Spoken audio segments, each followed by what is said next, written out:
This is the story of my very first pet portrait, which I haven't actually done yet. It's been a long year. I've published 6 books and I'm very tired. And I thought that it would be fun for me to do a little restorative art for myself and make art for pleasure and for my family and not for a smart school and for work. So I invite you to come along the journey of me making my very first in a series of 4 pet portraits.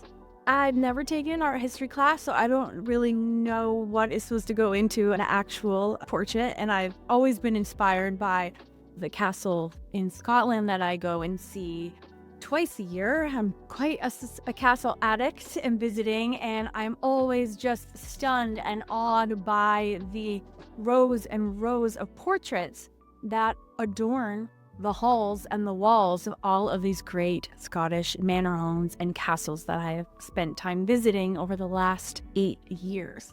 So I really love the inspiration that I get when I walk through those homes and I see all those faces looking at me. Since I am about to become an empty nester as of next year, my pets come into my life in a new, more exciting way than they have before when my kids were young and they were the ones taking up all of my attention. And of course, pets are always the center of our hearts and our lives, regardless. When I'm texting with my kids, we pretty much 90% of the time are just swapping pet photos with one another. So I thought I could combine my 2 obsessions, one being our fur babies and the other one being castle portraits, and marry them together to make some really hilarious pet portraits. Now, I've never done anything like this before. I'm not going to be teaching. I'm just going to be doing what I'm going to do. And I'm inviting you along if you want to come and watch. I'm sure I will make lots of mistakes. I'm going to be making up things as I go along, but I'm going to share my entire process with you. And if that sounds fun, I'm going to just do it in weekly installments. So if you want to stay tuned for all of the parts, I would just suggest subscribing so that you don't miss out. I release new Wednesday videos on Wednesdays. All right, so today is step 1 of portrait 1. I'm starting with my dog, Mags Maggerrson. We adopted her over COVID after years of me vowing I would never have a dog again after my dog Ben died and broke my heart. I've had dogs my whole life. I said I was done. And then COVID hit, and I watched my kids absolutely fall apart mentally. And all of a sudden, we needed a dog yesterday. And we literally came home with a dog, Mags Maggerrson. My husband sent me off to go find one. He said it must be male. It must be shaggy. It must weigh less than 35 pounds. And those were the 3 requirements. And so myself and my kids went and we adopted a dog that was short hair, female, and weighs 75 pounds. So, you ask and ye shall receive. Okay, so first step is obviously creating the background and also what canvas am I going to be using. So that was the first decision that I had to make, and it was actually kind of hard. So I feel like an oval shape is more feminine, and my husband Sean is insisting that all of them be rectangular. But, just like he won with the dog pick, he's also going to women because I'm gonna do it. I don't know. I'm like a naughty teenager. He tells me no, and then that's like exactly what I go. So I did boil it down to an oval shape because I do think I'm envisioning my dog in the middle of the oval, and then we have 3 cats, and having those maybe on rectangles or even squares kind of situated triangularly over the oval. Okay, so I'll show you what I ended up doing for the background, but before we even get there, I'm going to share with you my screen and how I ended up making the reference to get started, because you need to start with a picture, right? So let me show you that first, and then I'll show you what I ended up doing for the background. And then next week I'll be back and we're just going to take this step by step. So subscribe, and then I'll share my screen and see how that reference came about. And the background is using spray paints. If you've never tried this, just hang in there and watch that part because it's literally the easiest, fastest, and cheapest way to do it. That didn't work out, but you have to see some of these images that I came up with, and it might just inspire you when you're messing around with this with your own pet and see if you can come up with something fun too. Just wanted to show you the evolution of how this came about.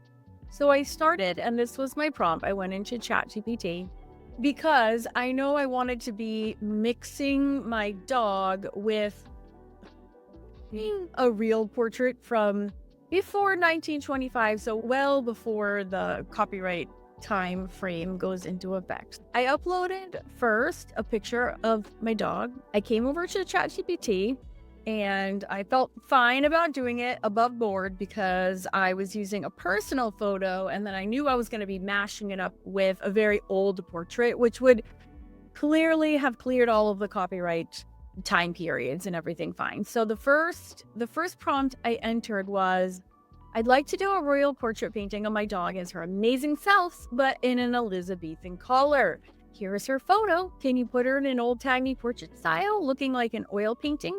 So originally, because I drag my husband Sean to a lot of these Scottish castles too, we thought it would be hilarious if we could see Mags Maggerrson, the world's worst dog nickname, in an Elizabethan color, which I have to say, I think this is the best facial expression based on her, and I like it even better because it's sort of looking at the quote-unquote artist. But what I don't like about this is I realize, oh god, I have to paint that. That is like, that's gonna be really hard. So I was, oh, like all the details, but that's like really, really hard. So then it got me thinking, this is amazing. Can I see one of her, but in an 18th century oil painting style in a dress? That Elizabethan color looks really hard to actually paint. I'm using this as a reference for a painting. And then it popped out this image, which made me laugh so hard because I just feel like I can see her human boobs, and that really wigged me out. So I did not like that. It was too, I don't know. That was just too weird. And she has a human hand, so I did not like that at all. So when I was like, well, what if I upload another photo? So I asked, could I see her in a portrait with some sort of 17th headpiece and dress? Here is a photo of her. And it came with this bottle. Okay, that makes her look like this old fuddy-duddy. She is so beautiful, and she's not old. She's only 6. She's in her prime, and I thought that was... But I do love the paw. The paw cracks me up. So then I went scrolling through my camera for more images, and I saw this one, which is so freaking cute.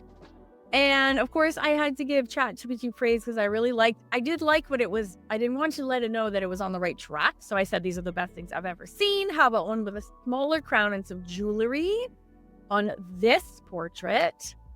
And it got back to this one, which again, super dark. I could lighten that up in Canva, but it was just a little bit too like fuddy-duddy. I didn't love that so much.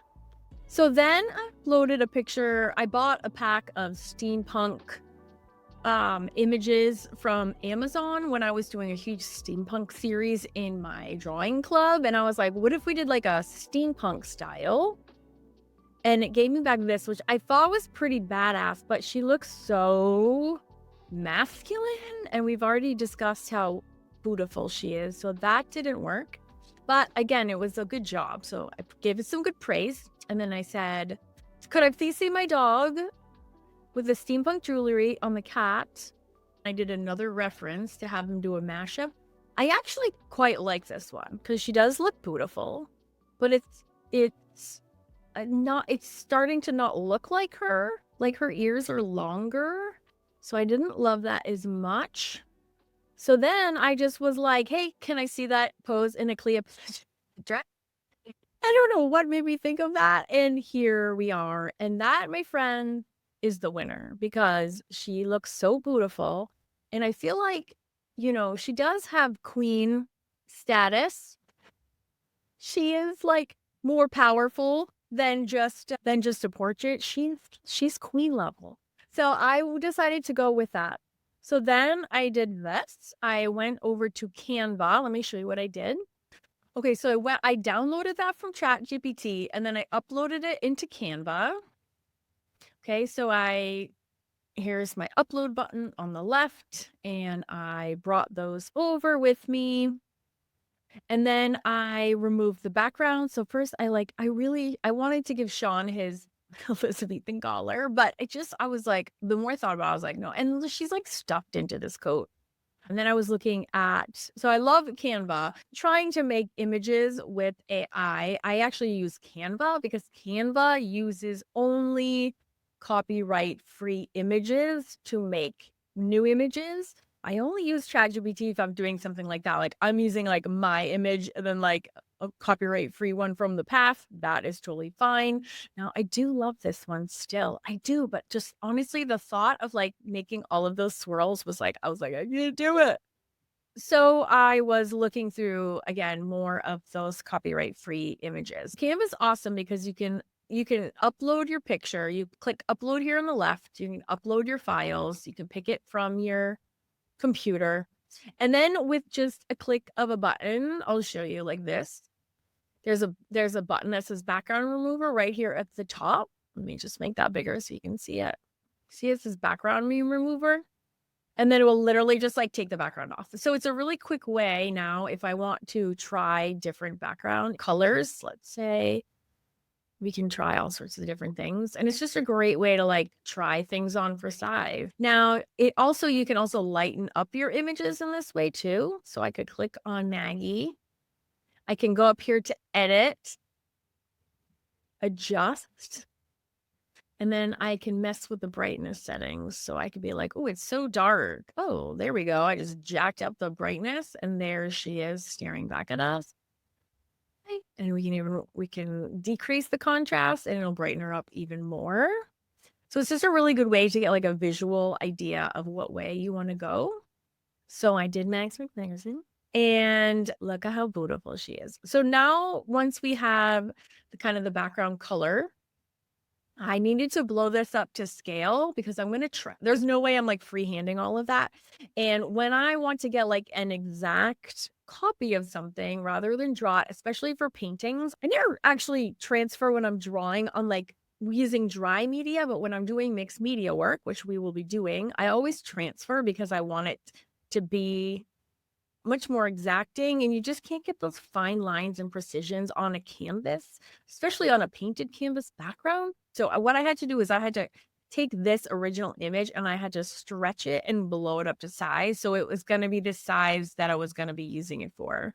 So I blew up the size. And then we had to brighten it up like I showed you before. So you could see her beautiful face. All right. And sometimes this is just trial and error. You just have to like print it out literally and then like hold it up to your canvas and make sure that it is the right size that you want.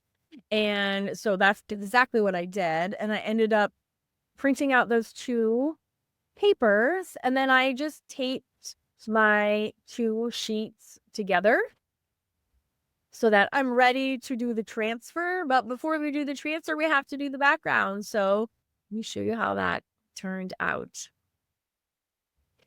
So I keep my spray paint in my attic. So let's go see what colors. Let's see what color it will be a good background. We're going to have the blue and the gold. The headpiece. The green is a good idea, but I don't know what I have. We'll try to use some colors that I already have. And I like to do kind of a fadey thing. So it's like darker and around the edges, and then it's going to fade a little bit lighter as we get in. So preferably I need like 2 shades of something. Oh, metallic.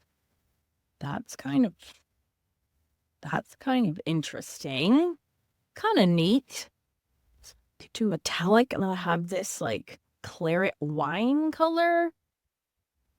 In blues, it can't be blue. I want it to be kind of dark and dramatic, so I need 2 shades. That may work. That's just a little bit lighter than this one. And then do the metallic black around the edges. Yeah, that might be kind of cool because that would be okay with the blue and the gold as well.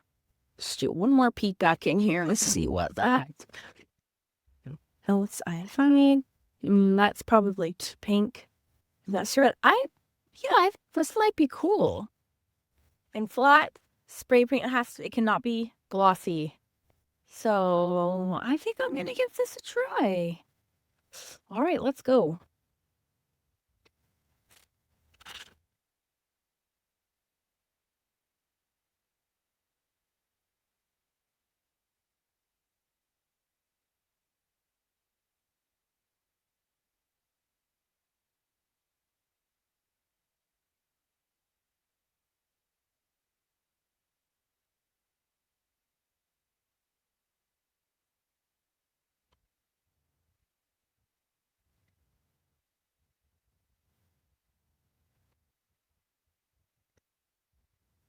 What do you think, Mags? What do you think? Is it going well so far? Oh, man, I love a spray paint background. So easy. Cool. Let's try this metallic.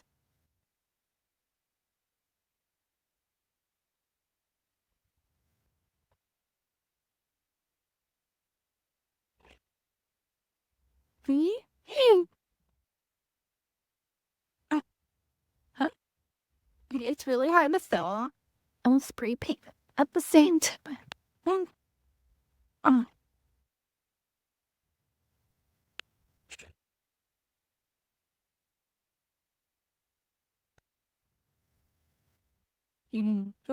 That whoop, it just barely.